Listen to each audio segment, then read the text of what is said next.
The programs are based on two premises.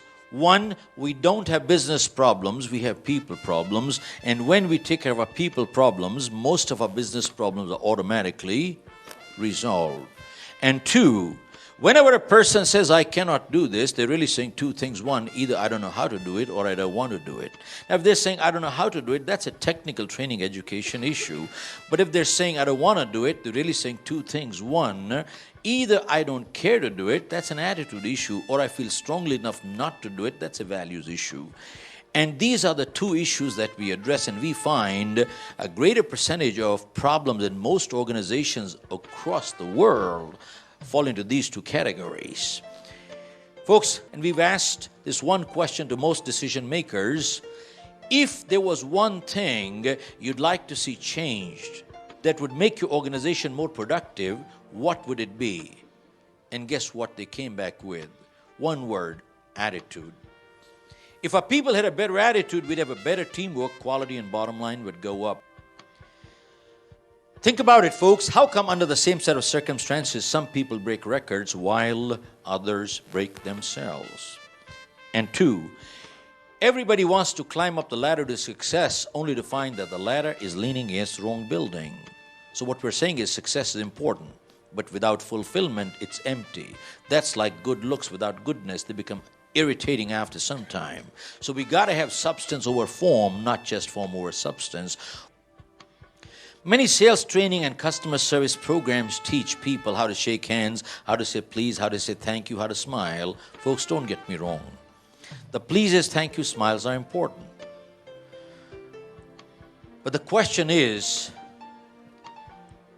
unless we have the desire to serve, how long can we keep a fake smile? And besides, people can see through people, can't they? And if the smile is not sincere, it's irritating, isn't it? So we got to have substance over form, not just form over substance. And folks, one thing that we find that differentiates us is invariably you hear people telling others what to do. We take a different approach. Our approach is, why don't you? Because we believe most people already know what to do. If you ask a person on the street, they'll give you all the right answers. Ask them, are they doing it? Probably not. So what's missing is the motivation. Now the question is, can we motivate people? The answer is absolutely not. But what we can do is, we can inspire people to motivate themselves, but we cannot motivate them. Why? Folks, motivation is action. I can't act for you. You got to act for yourself. But inspiration is thinking. When thinking changes, it starts reflecting in behavior, doesn't it? Which is more lasting, more permanent, and that's what people are looking for, aren't they? But it raises two major questions. One, why do people get demotivated? And two, who or what motivates the motivator?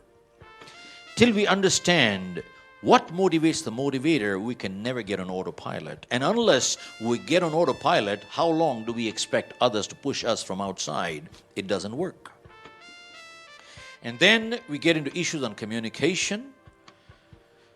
IT has increased the speed of communication tremendously, no doubt.